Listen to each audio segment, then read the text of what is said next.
You are listening to the Slow Living Podcast, and I'm your host, Stephanie O'Day.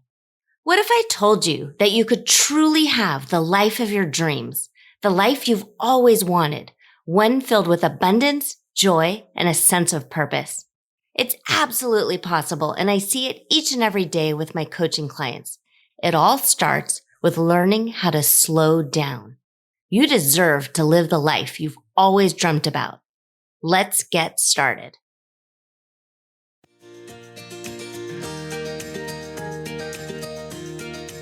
Hi there, Slow Down Society. This is Steph here, and we are on episode number 36.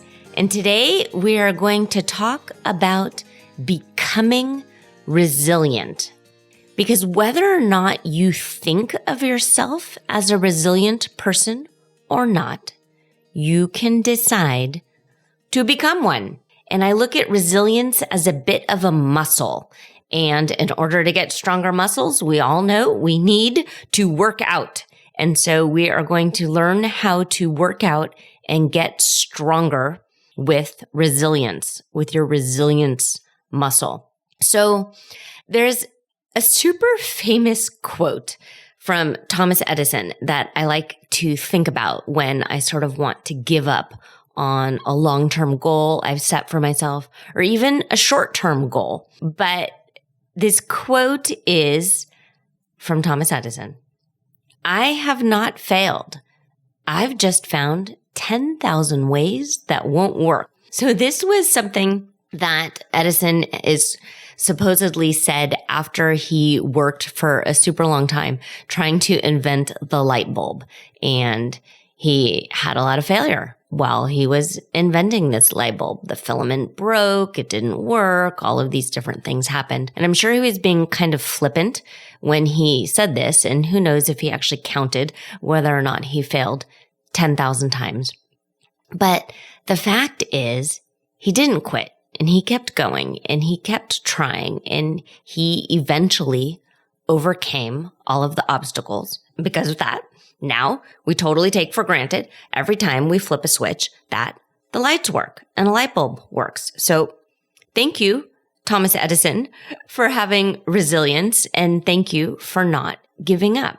So let's talk about now. Let's talk about we're in 2022, and I am recording this in June, and we're about to go into the third summer of the coronavirus. The pandemic that will not ever seem to die. Every time we think we've turned the corner, there is a new uptick. There is a new insurgence. There is a new wave. There is a new variant. It's getting a little old. And there are a lot of people who have used this time to kind of better themselves. And there are a lot of people who have used this time as an excuse to not move forward on their long-term goals or their short-term goals or any goals whatsoever. And I think there's a lot to be said from that. And I think when this is all done and you look back at this 1, 2, 3-year period of your life that's going to go down in the history books, and you're going to talk about it for years and years to come, and you're going to share these stories with your grandchildren. What will you say? What will you have done? What came about for you during this really sort of historical period of time? So the actual dictionary definition of resilience is the ability to adapt and bounce back when things don't go as planned. So think about that. Nothing right now is going as planned. This is not what I wanted for the summer of 2022 to yet again be trying to do this like mental gymnastics of trying to figure out is it going to be crowded, and do we need to wear masks, and do we have all of the different medications in the house, and do we have enough boxes of tests in case we do come across the virus? None of this is something that I want to be thinking about. I'm sure it's not something that you want to be thinking about. And yet, here we are. This is what is happening. And you can either kind of pack up your toys and go home, or you can sort of flex your resiliency, practice being a good role model for yourself and a good role model for your children and for the people you surround yourself with. And how are you going to behave right now when things don't go as planned? Okay. So the key word, what I just said, is when things don't go as planned. And so there you are. Do you even have a plan? And if you do not have a plan, the whole old school quote is, if you do not have a plan, you have then planned to fail. So you really do need to have a plan. You need to know what you're working towards and what you are working for. Otherwise, you are that perpetual hamster on a wheel and you're just running in place. And I don't want that for you. I don't want you to feel like no matter what, you're not making forward progress. And I don't want you to ever feel like no matter what, it doesn't matter what you do, it's not going to be good enough. So why even bother? That is a defeatist mindset, and it is not something I want you to have. So let's go back to the very, very, very basics, the 5 steps of slow living. We talked about it in the beginning of this podcast. It's in the free Slow Down and Simplify ebook. I'm happy at any time to hop on a coaching call with you. I continue to have these 4 free one-time coaching calls. You can sign up at stephanieodea.com/mindset and get on my calendar. And I will help you. I will help you come up with a plan, because if you do not have a plan, something is holding you back, and that is a mindset issue. And so we need to figure that out. But we're going to go over super quick, down and dirty, 5 steps to slow living. Declutter, simplify, purge. Whatever is working for you, keep it. If it's not working, you look around your house, you look around your friends, you look around your life, you look around your calendar. If something in it is not working for you, get rid of it. Purge it. You do not need to continue to do the things that don't work for you just because that's what you've always done. Okay. Step 1, get rid of things, declutter. Step 2, know where you're going. Have a life purpose. Plan your GPS, set it, and then keep moving ahead. So back when I started the Crockpot site, my GPS was firmly pointed to, I wanted to work from home. I wanted to stay home with my kids. That was the great big overarching goal. It took a few years of trial and error and figuring things out in order to find a way to legitimately work from home so I could stay home with my kids. That was where my GPS was set. Now, my GPS is set towards early retirement, trying to stop working. So then again, I can stay home. So I think you can sort of see a theme here with me, in that I really like to just kind of goof around and do what I want to do, but have enough money in order to do so. So that's where my particular GPS is set. You need to figure out what your long-term plan is. For some of the women I work with, it's getting their health back in shape after a kind of a devastating diagnosis or a whole bunch of weight gain that they're not happy with. And that is what they're working towards. And then from there, we break down that big goal into smaller action step goals. So number 3 then in the steps of slow living is to stay positive. You cannot continuously make forward progress and feel good about it if you are being a negative Nelly, if you are being a pessimist, if you are surrounding yourself with cynics. That is not going to help you in any way. You need to find a way to have the mindset that I'm going to keep going. Things are going to be okay. I can do this. You need to stay positive. Number 4, teeny tiny action baby steps every single day. This is what you're going to do. You've created a plan. Now you're going to keep doing it. You're going to keep going. If you know you function the best when you get up early and start your day with a glass of water, that's what you're going to do. You're going to continue to follow the plan every day, teeny tiny baby steps. And then step 5, after you've got some data, after you've been at this for a while, tweak, fine tune, figure out what works for you and what doesn't. Were you too all or nothing when it came to making diet and lifestyle changes, and now all of a sudden you realize, this is not sustainable? That is okay. You don't need to follow the exact same to-do list. Always, always, always. Tweak, fine-tune, modify. Your GPS will recalculate. It is A-okay. Okay, so now you've got your plan in place. Now, what do you do in order to become resilient when obstacles, when things come up that is real life, devastating news in your family or in your extended family, an unexpected sickness, a broken down car, and all of a sudden now what you thought you were saving for, there's a hiccup, there's a road bump, and you've got to find a new vehicle. This is real life, and it doesn't mean you scrap everything, and it doesn't mean you start all over again. It's finding a way to deal with the day-to-day obstacles in a calm, thoughtful, methodical way. Sure, if you have a flare-up and you need to be upset because you got a flat tire or you got a fender bender and somebody hit your car, fine. Get mad, get upset. That's okay. You're a real human and you're allowed to have real human emotions, but you are not allowed to completely throw in the towel and give up. So, resilient people view a difficulty as a challenge, not as a paralyzing event. They look at their failures and their mistakes as lessons to be learned from and opportunities for growth. So take a look at yourself and be honest. Is that you? Is that the behavior you're modeling for your children? What can you do? What can you do the next time a challenge comes up?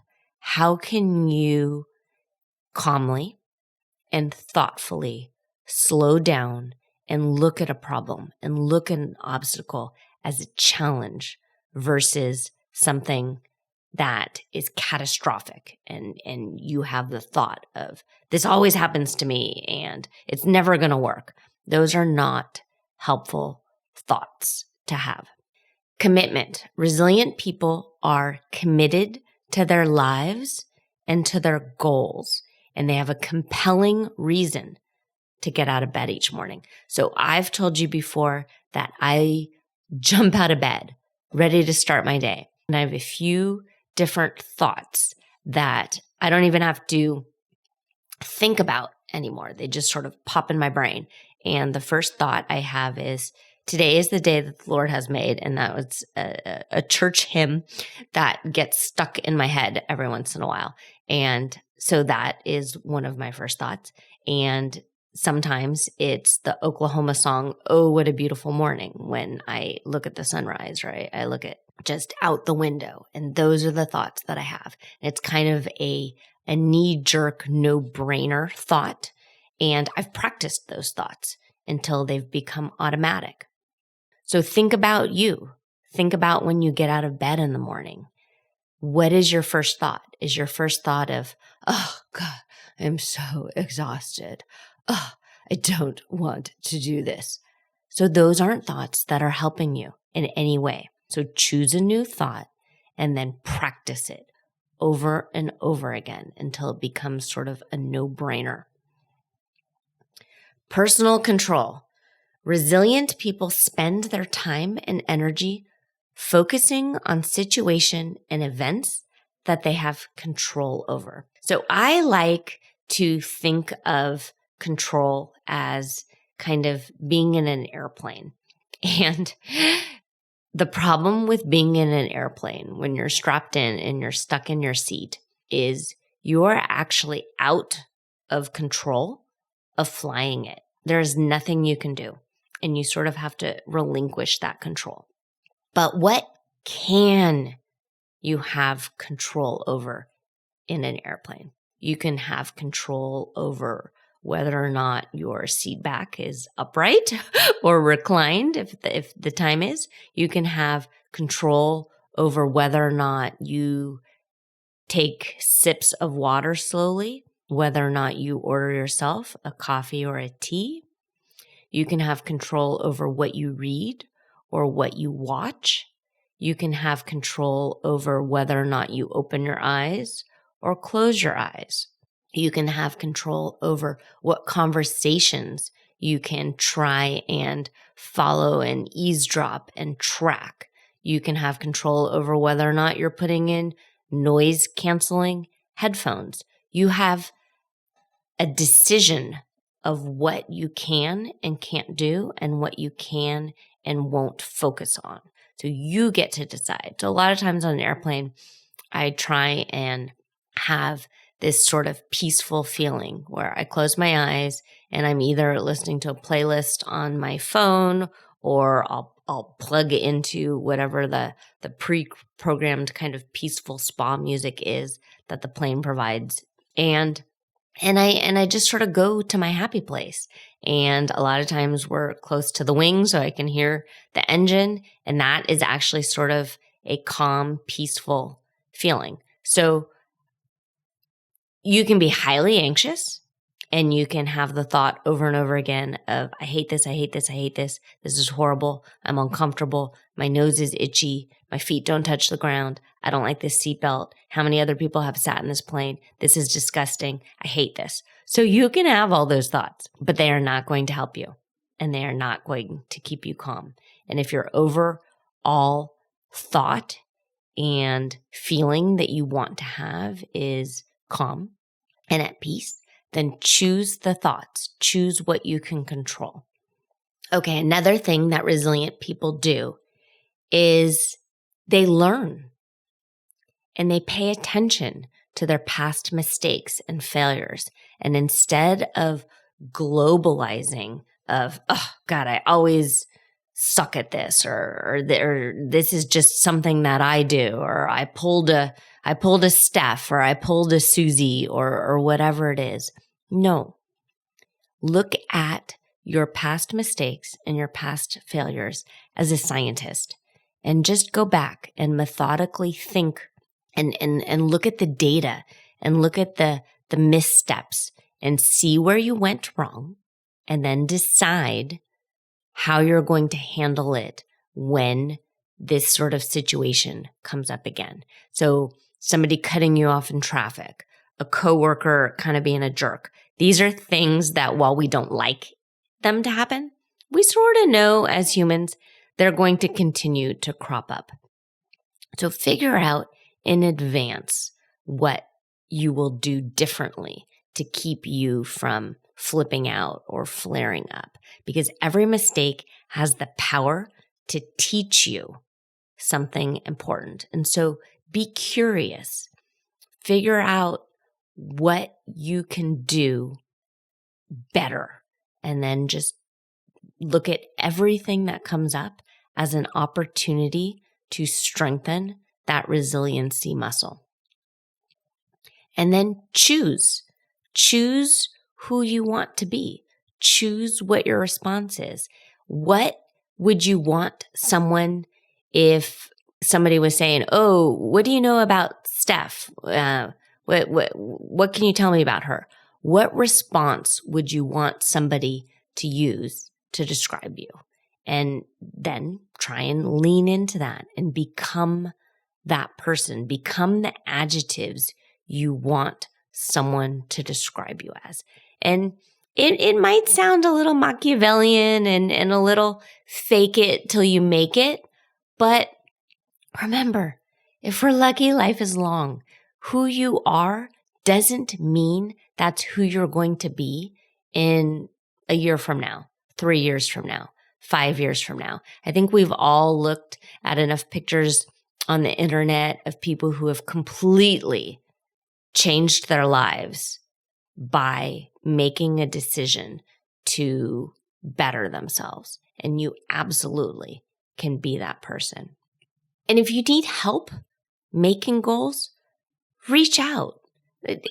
You're not alone. I think sometimes people think that goal-driven people are all very hustly and go, go, go, and are wearing business suits and are data tracking everything and are using bullet journals and they log all their food and they log all their steps. And I think there's a time and a place for that, but it's not something that you need to do if it doesn't feel right for you.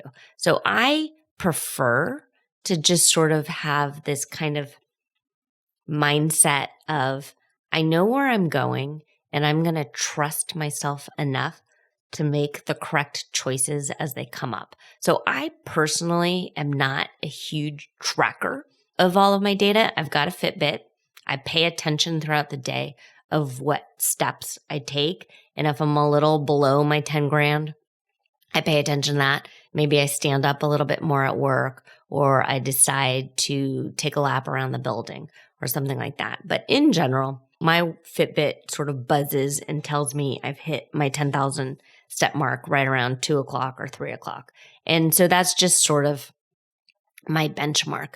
But I don't write it down on a spreadsheet. I never download my data. I don't pay attention to that. I'm aware, but I'm not obsessive. Same with tracking my food. I'm aware sort of what I'm eating and what I'm not eating, and I try my hardest to stick to protein. I try to not eat all of the time. I stick to the intermittent fasting routine that I have outlined in the 2-4-6 Eat book, because that's what makes me feel the strongest and the healthiest in my body and keeps my insulin from spiking at inappropriate times throughout the day. And so I can sort of regulate my moods and my emotions and my hormones that way. So that's why I personally like intermittent fasting. But again, it's not something I'm obsessive compulsive tracking. I don't have this long-winded spreadsheet where I'm like, well, today I fasted for this many hours and my eating window was this many hours. It's not something that I track. I'm just aware of. And so if you've got an overarching long-term goal, you can reach it by not always tracking all of the data, but just being aware. If you've got a really tight short-term goal and it makes you feel better to track your data, go for it. That's fine. But don't decide that you've failed if you forget to log something or if you forget to track something. I want you to be an actual for reals human and not a robot and not a computer. And real life has ups and downs and bends and turns and all of this stuff. And just keeping an eye on the big picture and intuitively following your nudges, listening to your body. If you're thirsty, drink water. Doing all those things will eventually get you to where you want to go. Okay, so let's talk a little bit more about how you in your day-to-day can become a little bit more resilient. So first off, in order to go with the flow, you do need to have a plan in place. You do need to know what you're going to do in an ideal way. Otherwise, you're going to find yourself in constant firefighting mode and bending to the whim of other people's plans and other people's ideals. And you'll never really feel like you're making forward progress unless you have your own plan and your own sort of forward momentum. So make a plan and then try your hardest to stick to it, even when things pop up. So I've mentioned before, I like the intermittent fasting that's outlined in the 246 Eat book. I also follow the 7 chores as outlined in the Clean Less, Play More book. These are the chores that I do, or at least try my hardest to pay attention to.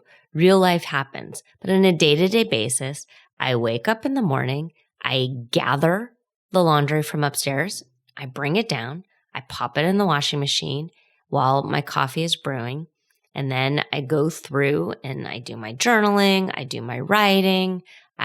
When I head upstairs to take a shower, I flip the laundry from the washer into the dryer. And then after my shower, there's water on the floor. I use the towel to kind of dry it up. So then all of a sudden the bathroom is kind of wiped down. So these are the things that are, again, they're outlined in the Clean Less, Play More book. But these are the things that are in my brain as sort of my routine. And it's not something that I have to really think about anymore.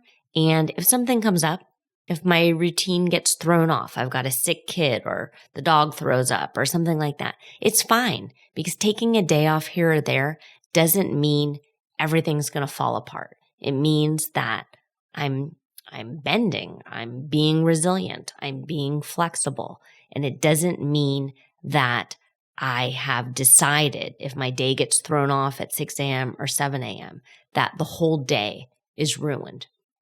Not at all. It's just a matter of getting back on course if you already have your plan set. Okay. As always, reach out to me. I am here. The best bang for your buck, if you are interested in getting your life on track, is the Simple Shortcuts to Peace course. I can't highly recommend it enough. So all of my one-on-one coaching clients get instant access to it. And if you sign up, it's stephanieodea.com/peace. You'll get all of the trainings, all of the guides, all of the ebooks. So the 246 Eat book, it's in there. The Mommy Blogger Next Door book, it's in there. How to Live Slowly, it's in there. Clean Less, Play More. All of those books and the worksheets and the videos and the modules and the journal prompts, all in there, along with you get 2 one-on-one coaching calls with me that you can redeem at any time. So if you need help setting your GPS, figuring out where you're going, this is what we'll do. We'll map out, where do you want to see yourself in 3 years, 5 years, or 10 years? What is the big dream here? And then we will work backwards and we'll figure out what baby action steps you need to take in order to meet that goal. You are not behind, and you are most certainly not alone. I am happy to help, and that's what I do. All right. Reach me online, stephanieodea.com. You can email me. I'm a real person. I answer my emails. Tag me on Instagram. Find me on Facebook. And then in the meantime, consider yourself loved and hugged. And I hope you have an absolutely wonderful day. And I will see you next time.